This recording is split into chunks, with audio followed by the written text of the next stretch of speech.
350만 도민 모두가 감시자가 되는 시간, 감시자들 반갑습니다. 이여름입니다.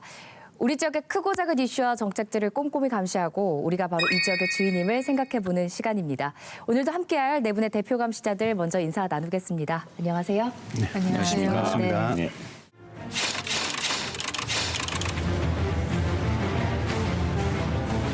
10월 들어서요, 거의 매일 뉴스에 등장하는 건설사가 있습니다. 바로 부영주택인데요. 아파트 부실 시공 1위, 공정위원회 제재, 횡령, 배임, 함께 등장하는 키워드들이 예사롭지가 않습니다. 부영이 경남에 지은 아파트 단지가요, 입주 예정지까지 합치면 거의 50군데 가깝다고 합니다. 그만큼 이 지역에 미치는 영향도 크다는 얘기겠죠. 그래서 준비한 오늘 첫 번째 감시 리스트는 하자했습니다. 심판대에선 부영, 이렇게 정했습니다. 얼마 전에요, 경남 부동산 시장이 저희 소위 빅뉴스가 하나 나왔습니다. 마산 월영 부영 아파트 드디어 분양하겠다, 이런 기사가 떴어요. 빠르면 11월이나 12월 중에 지금 준공을 할 것으로 보이고요.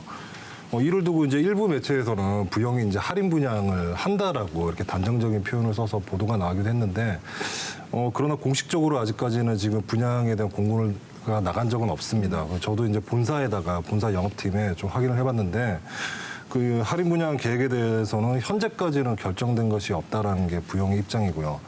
부영이 지금 어쨌든 뭐 주변의 보상 문제라든가 이런 부분이 대부분 해결이 됐고요. 즉 공사 막바지에 지금 상당히 속도를 내고 있는 것은 분명해 보이고요. 준공도 분명하고 이제 향후에 분양도 반드시 해야 될 사항이에요. 그거는 부영도 그 부분은 뭐 부인하지 않고요. 그 지역 부동산 업계에서는 그 부영이 분양을 하게 되면 그냥 할 것이냐, 그러니까 그냥 하지는 않고 아마 할인 분양을 할 것이라는 그런 좀 관측을 좀 많이 내놓고 있는데요. 이미 공급 승인을 받았기 때문에 당초 분양가보다 인상된 가격이 아니라면 부영은 언제든지 사업자가 분양 공고를 낼 수 있는 상황이에요. 지금이라도. 예, 할 수 있는 상황이기 때문에 건설사 입장에서는 할인을 해서라도 지금 물량을 소화하는 것이 이익이기 때문에, 그래도 남는 장사이기 때문에 물량을 소화하려면 할인밖에 없다는 게 부동산 업계의 좀 그런 관측이죠. 사정은 좀 많지만 되게 보기 드문 후분양이에요, 지금 상황이. 저는 근데 왜 모든 물건을 보고 사는데 왜 아파트는 물건이 나오지도 않았는데 돈을 주고 계약을 하는지 항상 의문이었는데. 우리나라만의 독특한 제도죠. 이 후분양이 어떻게 보면 정상적인 방법인데 이게 특이한 케이스가 돼버렸어요. 근데 2016년에 실제로는 177가구밖에 이게 분양이 안 됐는데 이제 엄청 많이 뻥튀기 해가지고 그것이 나중에 이제 탄로가 났죠. 그래서 이미 계약하신 분들한테 다 해지를 하고, 그래서 지금 이제 분양률을 제로로 만든 상태에서 지금 계속 짓고 있는 거고요. 9월 기준으로 그 공정률이 89%라고 제가 확인을 했습니다. 그러니까 머지않아서 다 완공이 될 것으로 보이죠. 근데 저희가 지난 방송에서도 이제 경남 아파트 미분양에 대해서 다뤘잖아요. 근데 지금 전국 미분양 아파트 중에서 4분의 1 정도가 경남 지역에 있는데, 그 경남 지역 중에서도 창원에만 6,800세대가 있습니다. 근데 지금 월영 부영 아파트가 차지하는 비중이 4,200세대가 넘거든요. 그러니까 이 월영 부영 아파트의 미분양 사태가 지역 사회에도 얼마나 심각한 영향을 미치는지 알 수가 있죠. 이구동성을 하는 이야기가 신화도에서 이 주택 정책을 한치 앞도 보지 못하고 그냥 막 허가 문제, 뭐 이런 문제에 대해서 비판의 목소리를 많이 좀 높이고 있고, 집 없는 분들이 집을 한 채 사더라도 이게 싸다고 그냥 사는 게 아니지 않습니까? 이왕 평생에 한 번 사는 집인데 조금 뭐 집이 괜찮은지, 또 자기가 사는 또 직장 여러 가지 고려해서 위치는 어딘지 뭐 이런저런 걸 고려해서 사는데, 부영이 가격을 좀 낮추더라도 분양이 잘 되겠느냐 하는 게 이제 주변의 분들의 의견이어서 참 걱정이 많이 앞섭니다. 그 월영 부영 아파트가요, 여러분 많이 들으셨겠지만 규모, 위치, 그리고 공사 과정이요, 다 큰 이슈였습니다. 지금 분위기는 어떤지, 공사 과정은 어떤지 월영동에 직접 다녀왔습니다.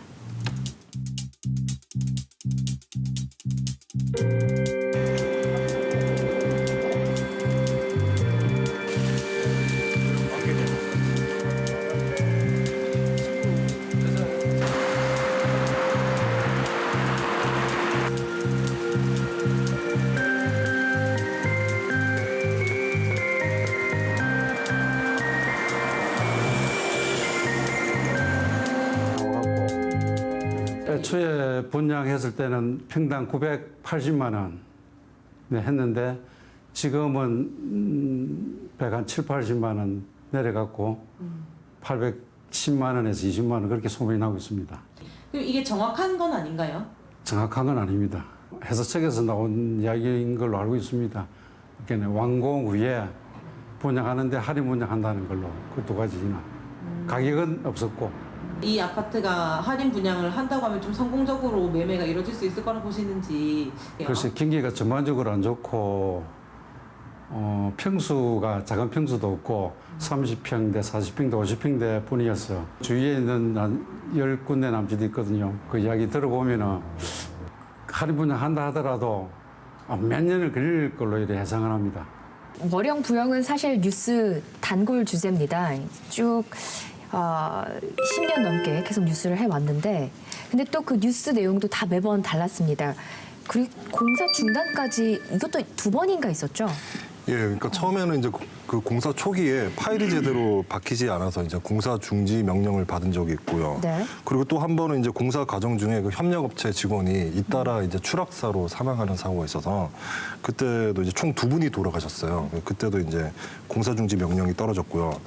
그러니까 두 건 다 지금 아파트의 안전 부분과 상당히 직결된 그런 사항이잖아요. 그래서 특히나 또 파일 공사는 그 기초공사 과정에서 나온 문제라서 가장 기본적인 그 전체 구조에 대한 안전이 좀 우려가 될 수도 있는 것이죠. 파일이 제대로 박히지 않았다는 건 무슨 뜻이에요?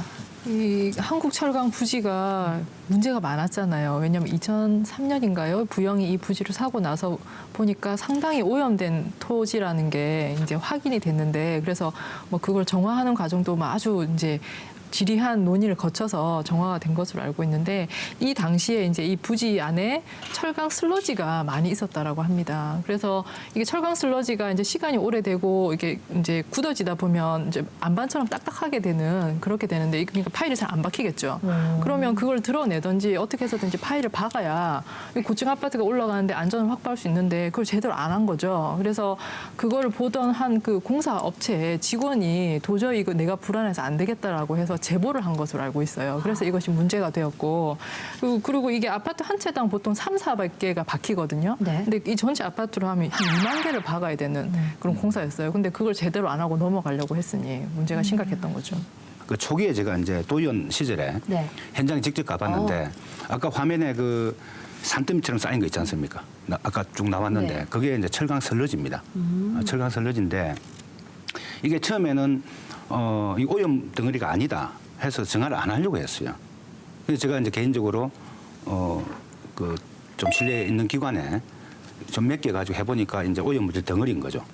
그래서 결국 이것도 정화를 하려면은 이 크기도 큰 게도 있고 작은 것도 있고 이렇거든요. 그냥 아까 말씀대로 안반처럼 되어버린 거죠. 이게 수십 년 동안 이게 누적이 되면서 이걸 이제 다 분쇄해서 정화를 해야 됩니다.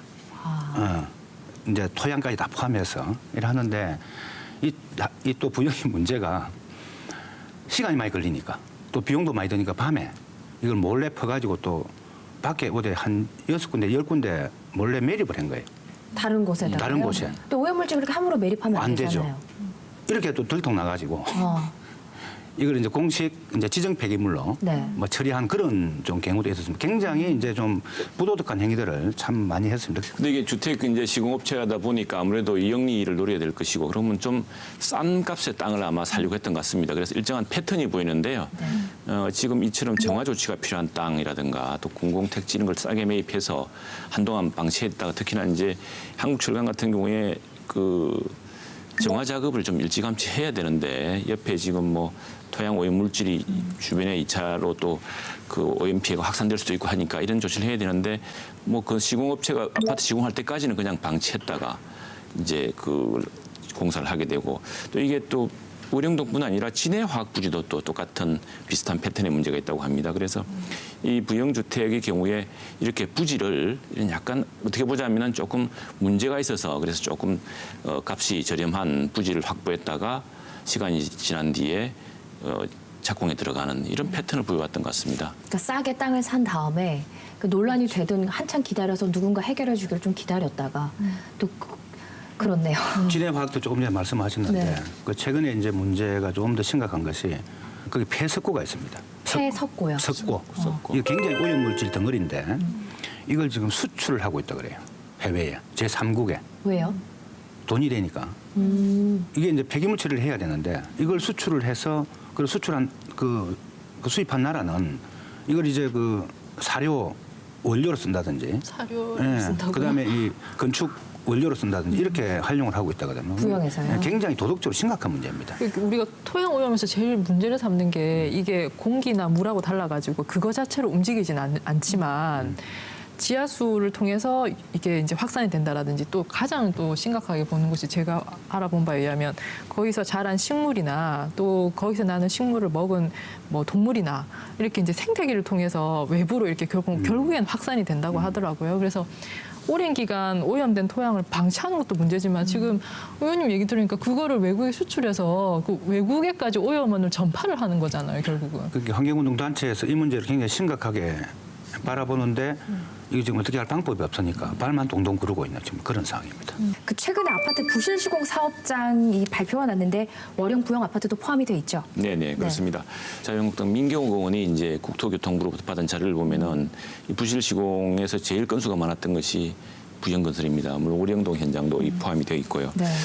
그리고 이제 다른 것도 많은데 주로 이제 뭐 건설 부실 시공 아파트의 모든 그 특징들이 다 여기에 포함되어 있습니다. 근데 뭐 콘크리트면 균일이라든가 단열재 시공 미흡이라든가 네. 방수도막 방수하려면 도막이 일정한 두께를 확보해야 되는데 그 두께가 부족했다거나 하나 이런 것들로 해서 건설 현장에서 이제 기본적으로 지켜져야 하는 안전 수칙이 제대로 이제 지키지 않은 것인데 이제 드디어 이제 급기야 부산고용노동청이 이제 특별 감독을 벌였는데 그 결과에 총 211건의 산업안전보건법 위반 사항을 적발을 했고요.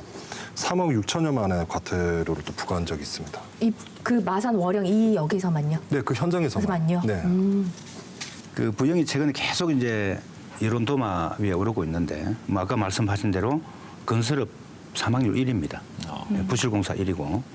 그래서 건설업에서 사망하는 이걸 뭐 수치가 있는데 건설업 평균 만 명당 왜 사망률을 네. 나타내는 그 기준치가 있는데 일반 부영을 제외한 나머지 건설업체 평균의 46배라 그럽니다. 엄청나네요. 네. 그게 이제 2015년도 노동부에서 발표한 내용인데 굉장히 높은 거죠.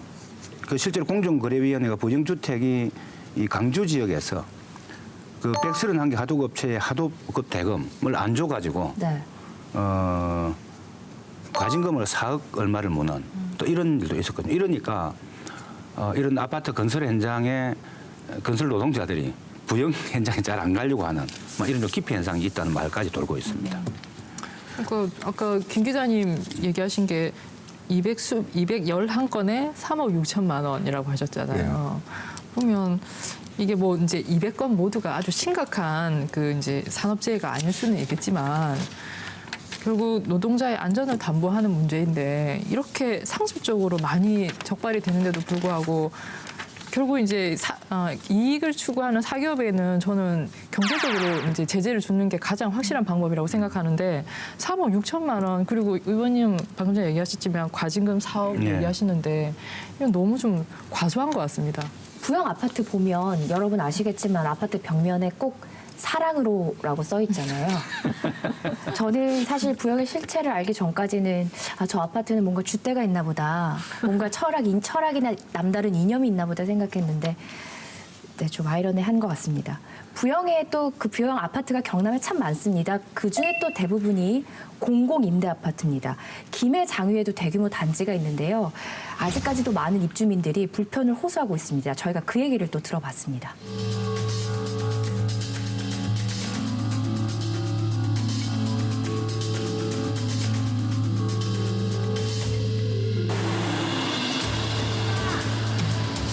하라고 했는데 도저히 한 일주일 쓰니까 너무 그렇더라고요. 그래서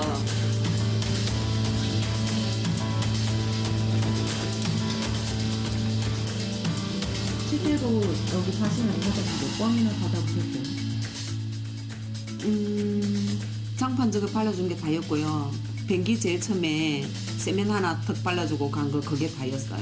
그 외에는 신청을 해보신 적은 있으세요? 해도 안 오니까 나중에는 안 하게 되더라고요. 우리가 계약서상에는 매년 5%까지는 일단 올릴 수 있다라고 명시는 되어 있었는데 이게 해마다 뭐 3%씩 4%씩 이러다가 장유 지역의 아파트 값이 조금씩 오르기 시작하니까 그때는 이제 맥스 5%까지 올리더라고요.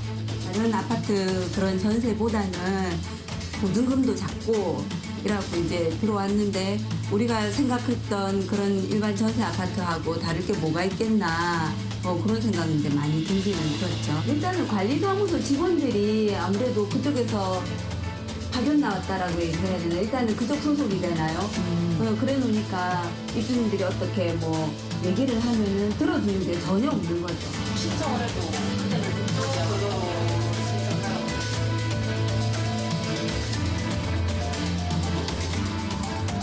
부영이 아닌 다른 임대사업자에게 공공임대사업을 했던 그 임차인들이 2012년도 말에 똑같이 이런 분양임대권 반환 청구 소송을 했었습니다. 그 임대사업자 상대 소송은 약 4년 만에 이제 대법원 확정 판결을 받았는데 이 부영 사건만 아직 그러고 있냐는 거예요.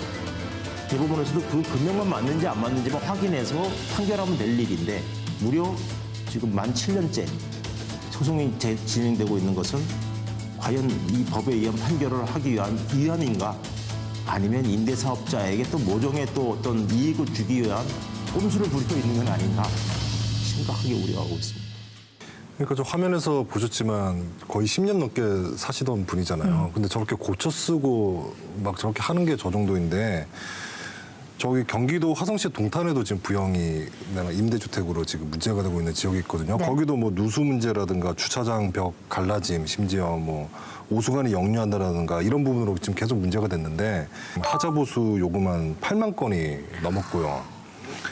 그러니까 지금 이게 문제가 시정되지 않은 채 계속 지금 악순환이 되고 있는 건데 이미 그 앞서 장유에 지금 10년째 사시는 분이 있는데 장유에서 저런 걸 경험을 했다면 개선을 하고 동탄에서는 반복하지 말아야 되는데 지금 계속 그냥 어떻게 보면 저게 배짱이라고 해야 되나요? 제가 어떤 단어가 좀 생각이 안 나는데 계속 지금 답습하고 있는 상황이에요. 조심스러운 말이지만 전 고의성이 있나? 이게 고의성. 패턴인가? 예. 이제 일부러 이렇게 했더니 패턴이라고 봐야죠. 별 문제 없네. 패턴이라고 그럼 또 봐야죠. 가보자. 예. 뭐 예. 이런 느낌을 들어요.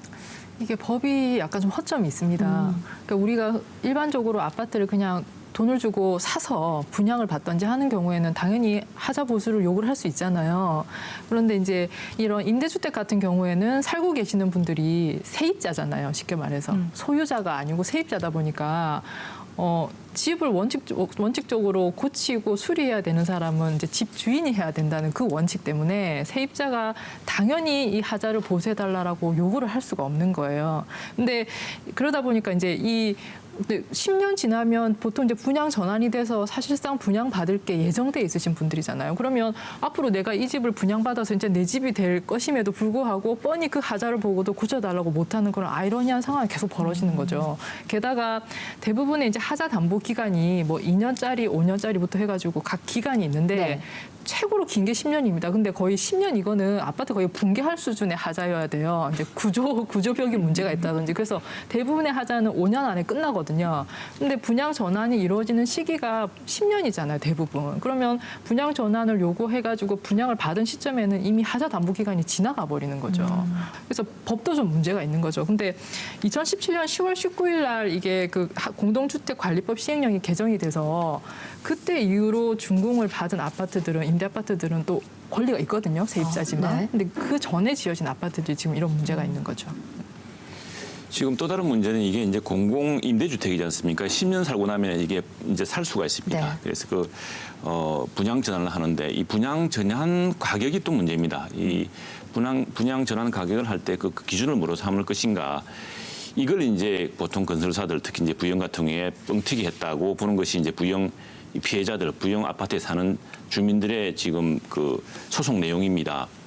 그래서 사실은 이익에 대해서는 대법원의 전원합의체가 2011년에 네. 이 분양 전환 가격을 산정할 때는 그 표준 건축비, 즉 정부가 정한 대개 건축 비용으로 인정하는 범위가 있습니다. 표준 건축비를 넘지 않은 범위 내에서 실제 건축비라고 이렇게 그래서 항상 실제 건축비는 표준 건축비보다 낮게 돼 있습니다. 낮을 수밖에 없죠. 그런데 부영은 대개의 경우에 표준 건축비, 즉 실제 건축비보다 높은 건축비를 이렇게 분양 전환 가격의 기초로 삼아왔습니다. 주택공사의 경우는 이 대법원 판결 이후에 분양 전환 가격대에 자기들이 좀 부당하게 그럼 더 많은 이득을 얻었다 해서 그걸 돌려줬습니다. 그래서 이것 때문에 이제 전국의 부영에 사는 그 아파트 사는 주민들도 이제 소송이 시작됐는데 네. 이게 지역별로 조금 지역 법원에 따라서 부당 실제로 이익을 취했느냐 여부에 대해서 판결이 좀 오락가락하고 있습니다.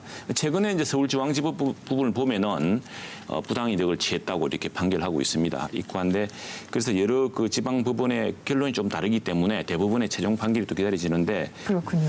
그 김해 장유 주민들이랑 함께하고 있는 소송은 지금 2심까지 판결이 났고 지금 대법원 판결을 기다리고 있는데 왜 이렇게 오래 걸리냐 아까 그 말씀하신 거죠? 그러게요. 네.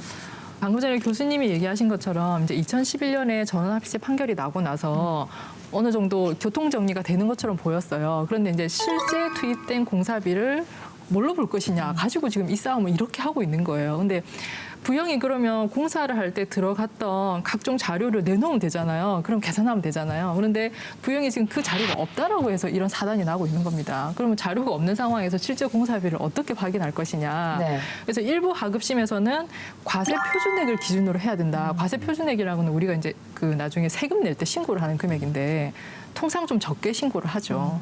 그래서 과세 표준액을 기준으로 해야 된다는 하급심 판결과 그거는 보통 축소 신고를 하기 때문에 실제 공사비하고는 거리가 멀고 법원이 감정인을 선정해서 감정인이 시세 감정을 해가지고 실제 공사비를 확인하는 게 더 정확하다라는 하급심 판결이 지금 대립을 하고 있습니다. 그래서 이것이 이제 그 대법원에서 교통 정리가 필요하고 이 판단이 필요한 문제인데 아무래도 그 과세 표준으로 하게 되면 입주민들이 그러니까 세입자분들이 유리하신 거고요. 네, 돌려받을 수 있는 그렇죠. 근데 이제 전문가 감정으로 해서 나온 하급심 판결 같은 경우에는 좀 그 세입자분들이 좀 불리하게 그렇게 판결이 나오고 있습니다. 네. 여러 가지 뭐 판결할 때 이게 법리적으로 작용되지는 않겠지만 부영의 참 비도덕적 행위에 대해서 참고를 좀 해야 된다. 뭐 이런 생각이 듭니다. 이번 국정감사 기간 동안에 부영주택 문제가 많이 거론되는데 2013년부터 17년까지 전국 민간 그 임대주택의 절반가량을 부영이 지었습니다. 부영이 지었고 임대료 상승률도 다른 그 임대주택 건설사보다도 2배가 넘습니다. 아까 이제 그 인상률이요? 예, 인상률이 5%가 상한선인데 거의 해마다 5%에 육박하는 뭐 이런 이제 임대료를 상승을 시켜온 거죠. 또 부실 시공도 1위거든요. 원가 부풀리게 하고. 하자 보수 안 해주고. 그렇습니다. 그래서 이게 서민들 등골 빼먹는 편법, 불법, 백화점 같은 이런 좀 느낌이 좀 드는데 제가 이제 회장님이 앞에 계시면 이런 말씀 좀 드리고 싶어요. 지방간 마련하기 위해서 개미처럼 일한 서민들에게 좀 세상에서 제일 따뜻하고 편안한 집을 좀 짓기는 고사하고 서민들 등골 빼먹은 돈으로 배를 불리고 재벌이 되니까 행복하십니까? 라는 물음을 사실 던지고 싶은 그런 심정입니다. 이게 공공임대주택 시장이 건설사 기존의 메이저 건설사들은 이제 잘 하지 않았던 그런 틈새 시장이거든요. 크게 이제 수익이 나지 않는다라는 판단에서 그렇게 했는데 정부에서 정책적으로 임대주택을 확대하려고 이제 기금 지원을 아주 많이 해줬죠. 택지 구입부터 기금 지원 그리고 세제 혜택까지 굉장히 많은 혜택을 봅니다. 지금 부영 같은 경우만 해도 도시주택 기금의 거의 50%를 부영과 그 계열사들이 받아서 이 아파트를 지은 것으로 돼 있거든요. 근데 말 그대로 이제 정부의 재정 지원을 통해서 짓는 아파트인데 사업자가 민간 사업자라는 이유로 정부가 전혀 개입을 안 한다라든지 관리를 오로지 민간 시장에만 맡기다 보니까 막상 정말 내 집 하나 마련하는 게 꿈인 정말 서민이신 분들이 이렇게 피해를 보고 있는 거거든요. 정부 돈을 그렇게 투입을 하고 혜택을 줬으면 그만큼 강력하게 저는 권한도 행사해야 된다고 봅니다. 그래서 아까 제가 말씀드린 것처럼 관련 법령도 좀 개정을 해주시고 또 관리도 좀 정부에서 적극적으로 나서서 해주셔가지고 이런 세입자들이 눈물 흘리는 일이 없도록 해주시면 좋겠네요. 앞서 잠깐 얘기 나왔는데요. 올해 초 그래서 부영 이중근 회장이 구속이 됐습니다. 혐의를 좀 살펴볼까요? 이 회장은 4,300억 원에 달하는 그 특정경제범죄 가중처벌법상 횡령과 배임 혐의를 비롯해서 조세 포탈 그리고 또 이제 공정거래법 위반 그리고 입찰 방해, 임대주택법 위반 등 12개 혐의로 구속 기소가 됐었는데요. 검찰은 이 회장한테 징역 12년과 벌금 73억 원을 구형을 했는데요. 검찰이 구형할 때 밝힌 이유는 이렇습니다. 이중근 회장을 정점으로 한 부영그룹은 명백한 법률 위반으로 임대주택에 거주하길 원하는 서민의 주머니를 털었다라고 이렇게 구형의 이유를 밝혔는데요. 그런데 이 회장은 지난 7월에 보석으로 풀려났고요. 근데 앞서 이 회장은 그 2004년에도 그때가 문제가 된 게 이제 계열사 돈으로 이제 차명 주식을 한 240만 주 가량을 취득한 혐의로 구속이 됐었어요. 근데 그때는 집행유예로 풀려났었고요. 이번에 이제 횡령 배임하고 임대주택 비리 혐의 등과 관련된 선고는 이제 좀 이번에 또 지켜봐야 할 것 같습니다. 네. 왜 이런 일들이 계속 반복되었는가? 이건 뭐 회장의 그 부도덕성이라든가 지금 범죄 혐의를 넘어서서 이 감독관청의 이 감독 또 미리 이제 그 행정행위로 건축행정안에서 원천적으로 부실을 막을 수는 없었는가 이런 아쉬움이 있습니다. 이걸 다 걸러냈어야 되는데 더구나 수많은 사람들의 민원이 걸린 문제인데 왜 이게 이렇게 방치됐는가 아쉽고요. 이렇게 이게 방치되고 계속 반복되다 보니까 건설사들도 쉽게 부실 시공하고 버티면 넘어가고 또 그 지자체의 권고도 적당히 무시하고 이 서민이 직접 나서 싸우기 전에 행정과 시스템이 이런 문제를 막아주셔야 되는 거 아닌가 이런 생각이 듭니다. 네. 구형이 2017년 기준으로 자산 총액이 21조 7천억이거든요. 그리고 재계 순위가 16입니다. 네. 그러면 이 정도 되는 그 시공사가 아파트를 지으면 보통 그 아파트는 브랜드 가치가 좀 있어야 되는 거 아닙니까? 그런데 지금 계속 이렇게 문제가 되는 부실 시공이라든지 또 각종 비리가 터져 나오면서 사실 이 아파트를 분양받고도 아마 속상하신 분들이 많을 것 같아요. 부영이라고 하면 이제 부실의 마치 대명사처럼 그렇게 돼버렸으니까요. 자기 집을 가지신 분들은 기본적으로 그렇습니다. 내가 하자가 있어가지고 고쳐달라고 말은 하지만 이 하자를 동네방네 떠들고 싶어 하진 않거든요. 아파트 엘리베이터에 입단속 하자고 붙어요, 바로. 네. 그런 일반적인 심리를 생각하면 이 부영에 계시는 분들이 이렇게 뭐 어떤 조직을 만들어가지고 연대를 해서 대응을 하시고 여러 가지 소송도 하시고 그다음에 각종 이제 기자회견도 하시고 이렇게 하는 거는 정말 그 얼마나 쓰린 속을 안고 하시는 건지 우리가 한번 생각해 볼 필요가 있습니다. 네. 다른 말 필요하지 않고요. 부영 아파트 짓는 분들 더 이상 부실공사 하지 않는 그런 아파트 짓기를 바랍니다. 많은 도민들이 이제 지켜보고 있습니다.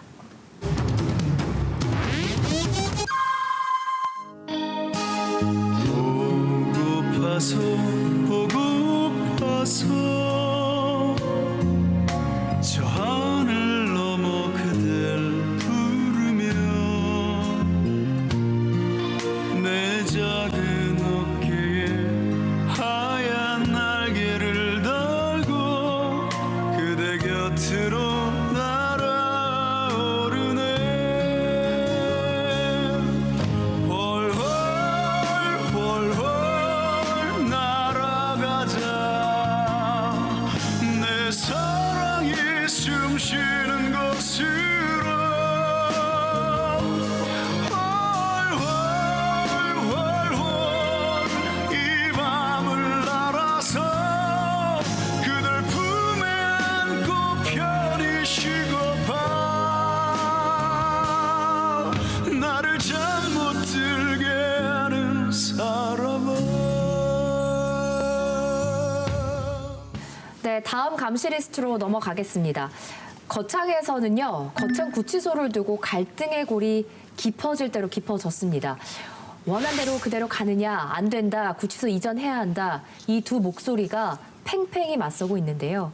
아무런 진전 없이 5년이라는 시간이 지났고 최근엔 주민투표를 하자고 했다가 이마저 불발되면서 논란은 더 거세지고 있습니다. 왜 이렇게 된 건지 좀 자세히 얘기 나눠보겠습니다. 오늘 두 번째 감시 리스트는 오랜 찬반 공방, 구치소에 갇힌 거창입니다. 워낙 오래돼서일까요? 뉴스에서 많이 접해서일까요? 이제 거창하면 예전에는 뭐 국제연극제 이런 거 떠올랐는데 이제 구치소부터 떠올라요. 이거 어떻게 됐나? 그러니까 이제 국제연극제도 참 거창이 자랑한 대표 브랜드인데 네. 그것도 내부 갈등 때문에 맞아요. 굉장히 이미지가 많이 손상돼 있는 그런 상황이고 지금 이제 도의원 하면서 이 그때 한창 무상급식 그 운동할 때 그 이분들이 막 같이 와서 참여하고 했거든요. 근데 이분들은 이제 거창구치소 요 팻말을 들고 오셨어요. 그래서 아 이게 심각하구나. 이제 그때 처음 느끼고 이미 한 3, 4년 지냈거든요. 그러면서 이게 해결이 사실 잘 안 되고 제가 그때 느낀 생각이 뭐였냐 하면 제가 이제 도의원하면서 딱 느낀 게 이게 국가든 지방행정이든 딱 한번 결정되고 난 사업은 좀채 바꾸기 어렵다는 것. 그래 정말 힘든 싸움을 하겠다. 막 이런 생각을 했는데 이게 3, 4년 지나면서 지역 내 갈등이 얼마나 골이 깊어졌습니까? 네. 이게 해결되기는 그냥 오히려 지역 내 갈등만 더 부추기는 막 이런 방향으로 가서 너무 좀 속도 상하고 한데 제가 이제 평소에 자주 쓰는 말이 과정이 정당해야 결과가 정당하다. 이런 말을 참 자주 썼는데 구치소를 유치하는 그 과정이 저는 굉장히 정당하지 못했다는 생각이 듭니다. 많이 해야 될 절차들을 많이 결여되어 있었기 때문에 네. 결국 결과가 이런 갈등을 불러오는 게 아닌가. 막 이런 점에서 지금이라도 바로잡을 게 있으면 좀 바로잡는 게 좀 맞다. 이런 생각을 여전히 하고 있습니다. 절차를 하나하나 좀 따져보죠. 네. 네, 그 개요를 좀 그 역사를 좀 살펴보면요. 지난 2011년에 이제 거창군이 그 거창읍 상림리와 가지리 일대 20만 418제곱미터 1원에 네. 1,725억 원 정도 이제 예산이 들어가는 그 법무부의 법조타운 조성 사업을 유치를 이제 성공을 했죠. 2015년 말에 이제 그 구치소 신축 공사를 시작을 했는데요. 이제 주민들이 이제 그 찬성 측 주민들과 또 이제 추진단체 또 추진하는 주민들 간에 첨예하게 갈등을 겪고 오다가 이듬해 이제 11월부터 공사가 중단이 됐는데요. 뭐 예컨대 시장 번영회라든가 이런 찬성하는 찬성 측 주민들은 이 법조타운이 들어오면 안 그래도 침체된 이제 지역 경제를 좀 회생시킬 수 있는 그런 기대감으로 이제 조속하게 이제 추진을 바라고 있고요. 반면에 이제 반대 측 주민들은 학교 밀집 지역에 이제 구치소가 들어오는 점 등을 들면서 아주 강하게 지금 반대를 하고 있는 상황입니다. 그러니까 구치소만 들어오는 것이 아니라 법조타운이 들어오는 건데 그 안에 구치소가 있는 거죠. 네. 법조타운엔 어떤 시설이 들어오는 구치소 외에 이제 창원지검 거창지청하고 그리고 이제 창원지법의 거창지원이 이제 그 법조타운으로 이전을 하게 되고요. 그리고 이제 거창보호관찰소 또 출입국관리사무소 거창출장소도 이제 들어올 예정이죠. 근데 이런 문제는 좀 종종 봐요. 뭐 구치소, 교도소 반대하고 또 있어도 이전해라 항상 이런 얘기가 나오잖아요. 썩 유쾌한 시설은 아니죠. 전 변호사이기 때문에 특히 이제 구치소 같은 경우에는 미결 수용자, 그러니까 아직 확정 판결을 받지 않은 사람들이 이제 수용돼 있는 곳이고 그거와 달리 교도소는 이제 형을 받아서 흔히 말하는 징역을 사는 사람들이 있는 곳이라서 다르거든요. 네. 근데 이제 그렇다 보니까 구치소에 수감돼 있는 분들은 계속 수사와 재판을 받으셔야 되는 분들이에요. 그래서 법원이나 검찰청 옆에 있는 게 업무상으로는 보면 어떻게 보면 당연하다고 볼 수도 있거든요. 근데 이제 과거에는 법원, 검찰은 시내에 따로 있고 구치소는 굉장히 외곽에 있고 이렇게 했는데 구치소가 계속 이제 혐오 시설로 계속 반대를 하고 하다 보니까 최근에 새로 짓는 법원이나 검찰청은 구치소를 같이 가져가도록 그런 식으로 지금 많이 하고 있어요. 그리고 지금 이 거창 같은 경우에도 노무현 대통령 시절에 강금실 장관이 구치소가 있는 거점 지역의 교정시설을 이제 다 이제 이전하겠다라고 해서 그때 거창에서 이거를 적극적으로 유치를 했던 상황이죠. 근데 사실 이제 아이를 두고 있는 학부형 입장에서는 우리 아이가 다니는 통학로가 만약에 구치소를 지나가야 된다라거나 바로 학교 옆에 구치소가 있다라고 하면 또 반대할 수밖에 없는 입장인 것도 이해를 합니다. 네. 지금 전국적으로 거창뿐 아니라 사실 다른 지역에도 이런 문제가 많았습니다. 안양이 지금 대표적입니다. 안양교도소를 옮기는 문제. 옆에 어왕과 수원 사이에 약간 산기슭으로 옮기려고 하는데 이게 이제 어왕 주민들이 크게 반대하고 안양은 지금 도심에 들어가 있거든요. 그게 이제 실패한 사례고 아직까지 지체되고 있는 사례고 또 하나 이제 교도소 구치소 이전이 성공한 사례 중 하나는 성동구치소입니다. 성동구치소가 이게 송파구 문정동에 옮기면서 거기에 동부지검, 동부지원 해서 법조타운이 정말 들어섰습니다. 그리고 그 이제 교정시설이 사실 밖에서 보면은 교정시설 같지 않습니다. 무슨 아파트 같습니다. 완전히 새롭게 지어가지고 그 뒤로 사실은 송파구 문정동 법조타운의 전체 부동산 시세가 올랐다고 합니다. 왜냐하면은 변호사들도 우선에 많이 거기 하게 되고 또 사람들도 면회도 오고 또 그 자체가 위험하지 않습니다. 딱 안전하게 되어 있고요. 또 그리고 그 이름도 문정교도소, 송파교도소가 아닙니다. 그냥 서울 동부 구치소.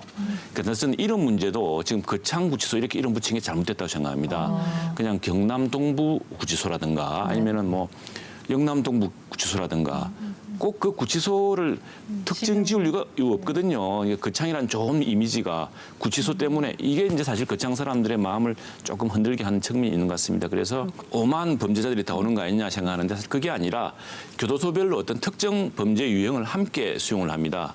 이 경우에는 아마 정부 법무부의 지금 계획을 보면은 공무원 범죄, 또 도로교통 범죄, 또 경제사범, 그래서 좀 흉악범죄랑은 거리가 있는 사람들입니다. 어떻게 보면. 거창이요. 네네. 근데 거창 구치소를 반대하는 주민들은요, 우리 구치소 자체를 반대하는 게 아니다. 위치가 어딘지 한번 봐봐라. 이런 얘기를 많이 하시는데요. 그래서 저희 감시자들 최유리 PD가 진짜 구치소 어디 들어가는지 현장에 다녀왔습니다. 함께 보고 판단해 보겠습니다.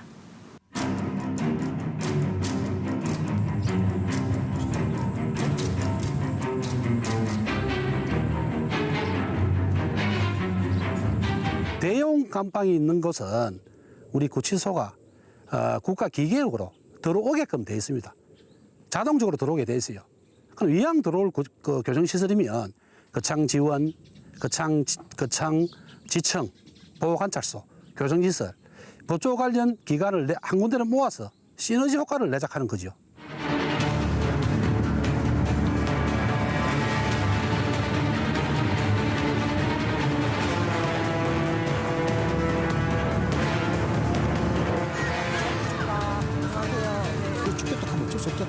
제자리에 교도소 유치가 된다면은 주거 밀집 지역하고 학교가 많습니다. 특히 저 자리에서 한 반경 1km 안에는 10개 정도의 거창의 대부분의 학교가 밀집되어 있습니다.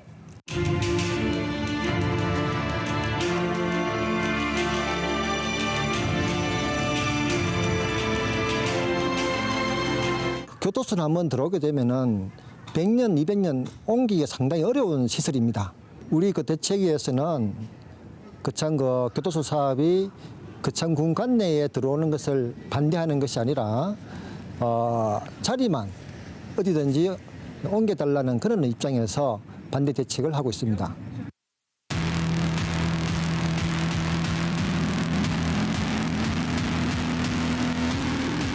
찬성하고 반대하고 너무 지금 골이 깊이 파헤쳐가까 지금 참 치유하기가 좀 힘들어요. 그러니까 서로가 화합을 해가지고 뭐 현장에 유치를 하든지 이전을 하든지 빨리 결정이 났으면 좋겠어요.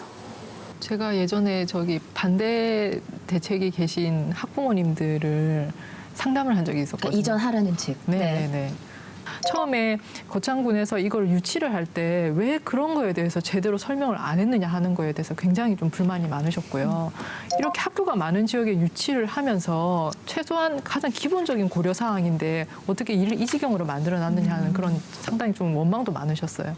생각보다 주변에 학교가 많다는 게 놀랍네요. 10개, 11개 지금 있다고 말씀하셨는데. 바로 학교에서 이렇게 보이는 것이 아니고 학교 정문하고 뭐 구치소 정문이 서로 맞닿아 있는 것도 아니고 산으로 지금 평면으로 보면은 300m 거리지만 그러나 입체 지도로 실제로 그 위성 사진으로 보면은 그게 이제 산이 가려져 있어서 네. 조금 분리가 되어 있다는 요지인데 주민 입장에서는 이전을 해달라는 게 상당히 당연한 요구일 수가 있는 게 이제 임기를 마치고 출소를 하시는 분들이 그 다음 날 이 길 0시가 되면 바로 내보내줘야 돼요. 그래서 12시부터 나올 수가 있단 말이에요. 그럼 야간에 바로 출소를 하게 되는 것에 대해서도 아이들이 야간 자율학습을 하고 집에 돌아가거나 할 때 이게 동선이 겹칠 수가 있다는 거죠. 그런 얘기도 하고 있고.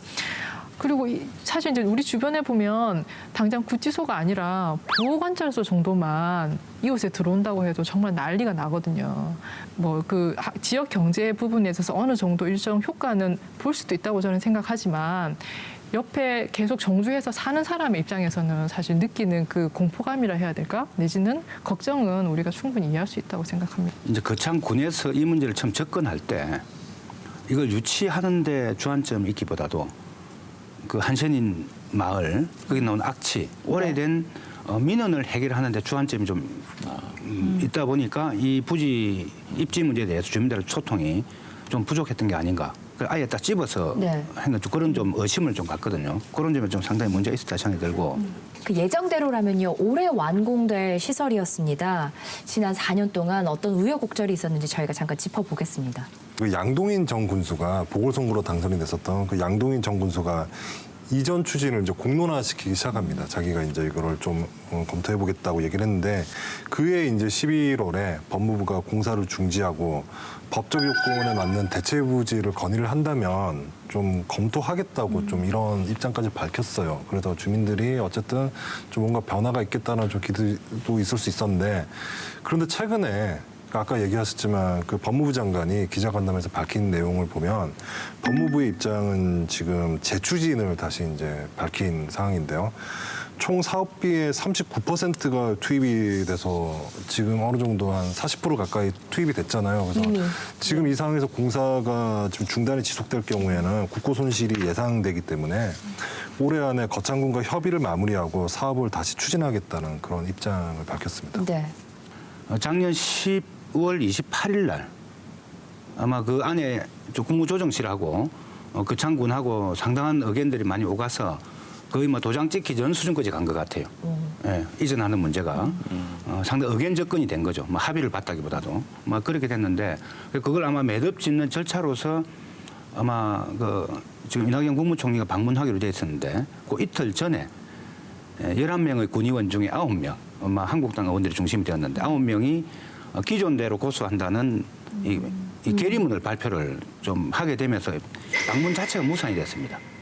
그리고 바로 직후에 11월 달에 이제 거창군 의회가 열렸는데 제가 발언을 좀 뽑아왔어요. 네. 지금 거창의 갈등을 그대로 보여주는데 세 분이 발언했는데 그 교도소 관련해서 한 분은 저 이름은 가렸습니다. 악취민은 해결됐다. 교도소 부지 외곽으로 이전을 주장하는 분이고요. 또 한 분은 거창구치소 이전 문제 투표라도 해결하자.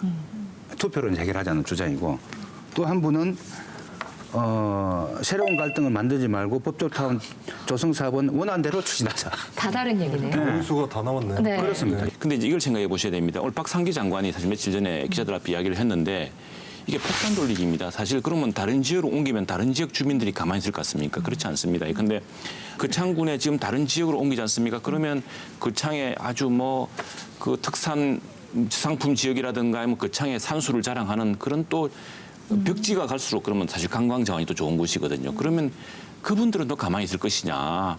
그래서 이게 끊임없는 폭탄 돌리기고 그래서 법무부 장관 입장에서는 이대로 하자, 그대로 가는 게 제일 좋다. 그리고 정면 돌파를 해서 설득을 하자 이렇게 결정한 것 같습니다. 주민투표는 어디서 나온 얘기예요? 이 총리실에서 그러면 거창군의 단일안을 가져와라. 그럼 우리가 적극 수용하겠다라고 했습니다. 그래서 그 얘기를 듣고 결국 갈등조정위원회라는 게 만들어졌는데요. 거창군 이게 조례 근거에서 만들어졌습니다. 거창군 갈등 예방과 해결에 관한 조례라는 거를 또 만들었습니다. 이 문제를 해결하기 위해서.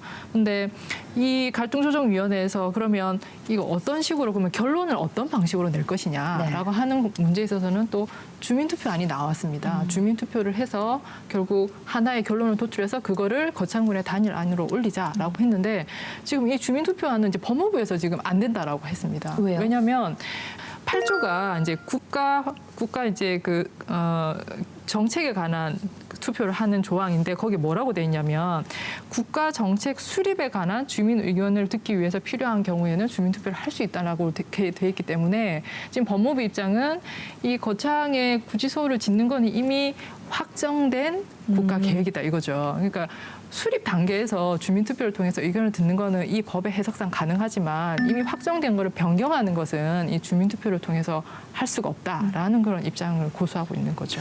변호사님께서 국가정책의 수립욕부터 말씀하신 그 앞에 보면은 주요 시설의 설치 등 이제 국가정책의 수립에 관해서 주민 의견을 듣기 위하여 필요하다면 이제 주민투표를 할 수 있다. 뭐 이렇게 이제 되어 있거든요. 뭐 그런 점에서 볼 때 법무부가 의지만 있다면은 주민투표를 통해서 이 갈등도 좀 해결하고 법무부가 추진하고자 하는 그 사업도 좀 구체화시켜내는 이런 게 가능한데 좀 그런 의지가 없는 게 아닌가 좀 보여지고요. 또 군에서도 갈등조정위원회에서 주민투표를 하자 뭐 이렇게 결정이 됐으면은 좀 군의회에서라도 막 적극 지지한다. 이 좀 의견을 좀 모아줘야 되는데 전혀 힘을 실어주지 않은 또 이런 측면도 이 주민투표에 좀 이 맥이 빠지는 그런 과정이 좀 아닌가 해서 좀 상당히 좀 아쉽습니다. 국고 손실 때문에 그 올해 안에 협의 마무리하겠다. 그러니까 협의를 마무리하겠다는 거는 원안대로 가는 거를 어떻게든 협의를 해보겠다 이렇게 읽힐 수 있을 것 같은데 지금 이런 상황이에요. 이 문제에 대해서는 정말 제대로 된 이제 교정시설의 필요성 그리고 이 교정시설이 또 극적한 여러 부분들을 설득하면서 하는데 제가 계속 말씀드립니다만 일찌감치 좀 갈등 관리 과제로 돼가지고 처음부터 좀 잘 했으면은 이런 문제가 이렇게 확대되지는 않지 않았을까. 많은 오해와 불신이 지금 쌓여가지고 네. 지금은 서로가 물러설 수 없는 상황이 된 것 같은데 정부 입장은 뭐 분명한 것 같습니다. 지금 갈등이 굉장히 오래 왔는데 이게 지역의 책임만 있느냐는 점에서는 저는 중앙정부 특히 법무부도 절반의 책임을 져야 된다. 이게 2011년도 추진될 때 거창군이 2월 달에 추진위원회를 구성하고 한 달도 안 돼서 3만 명의 서명을 받아서 제출하고 속전속결로 이 결정이 됐단 말이죠. 네. 한 두세 달 만에. 그런 점에서 법무부도 이걸 충분히 검토하지 못한 책임이 분명히 있다. 그다음에 거창군에서 그 3만 명 서명 전달할 때도 상당히 자본이 많이 있었거든요. 허위 서명 뭐 등등 해가지고. 그래서 과정이 굉장히 좀 일부는 좀 부정했고 굉장히 부당했다는 생각이 들기 때문에 지금이라도 좀 늦지 않았다고 생각을 합니다. 설령 지금 최종 부지에 결정이 나더라도 아무런 절차 없이 결정을 하게 되면 거창군의 갈등은 어떻게 합니까? 저는 그런 점에서 볼 때 이 갈등을 마무리 짓기 위해서라도 좀 중앙정부가 나서서 주민투표를 통해서라도 반드시 좀 합의를 모으는 과정이 꼭 좀 필요하다 이런 말씀 드리겠습니다. 네. 저는 주민투표를 좀 했으면 좋겠어요. 왜냐하면 단일안이 나오지 않으면 법무부 입장은 원안대로 추진할 가능성이 높습니다. 네. 저는 이제 이걸 좀 제안을 드리고 싶은데 법무부가 이 사안을 추진하면서부터 거창의 그 지역에 사시는 분들이나 주민들하고 직접 소통한 적이 있었느냐. 물론 이제 군의 역할도 중요하지만 법무부가 주민들과 직접 소통을 해서 아까 교수님도 얘기하신 것처럼 교정시설의 현황도 한번 설명도 해드리고 오해가 있다면 풀고 그렇게 좀 직접적으로 대화에 나서는 건 좀 어떨까 하는 생각이 듭니다. 네. 사실 이런 일을 해결해 달라고 투표를 하고 또 장을 뽑는 거겠죠. 갈등의 시간이 길어질수록 더 큰 사회적 비용을 치를 수밖에 없습니다. 이미 참 오래 기다린 것 같은데 이젠 해결해야 하지 않을까요? 저희가 또 지켜보도록 하겠습니다. 여기서 네 분과 인사 나누도록 하겠습니다. 오늘 수고하셨습니다. 네, 감사합니다. 고맙습니다. 네. 고맙습니다. 요즘에 들판마다 가을 거지가 한창인데 쌀값이 급등했다는 소식이 들립니다. 쌀 소비량이 감소하면서 쌀값은 늘 제자리 걸음이고 쌀값 현실화를 요구하는 농민들의 외침은 해마다 들립니다. 농민들 생각하면 모든 게 다 올라도 요지부동의 쌀값 조금 오르는 게 대수일까 이런 생각도 드는데요. 어쨌든 저마다 수고한 하루 따뜻한 밥 한 공기에서 큰 위로를 얻는 저녁 보내시길 바랍니다. 네, 여기서 마무리하겠습니다. 350만 도민 모두가 감시자가 되는 날까지 늘 노력하겠습니다. 함께해 주신 여러분 고맙습니다.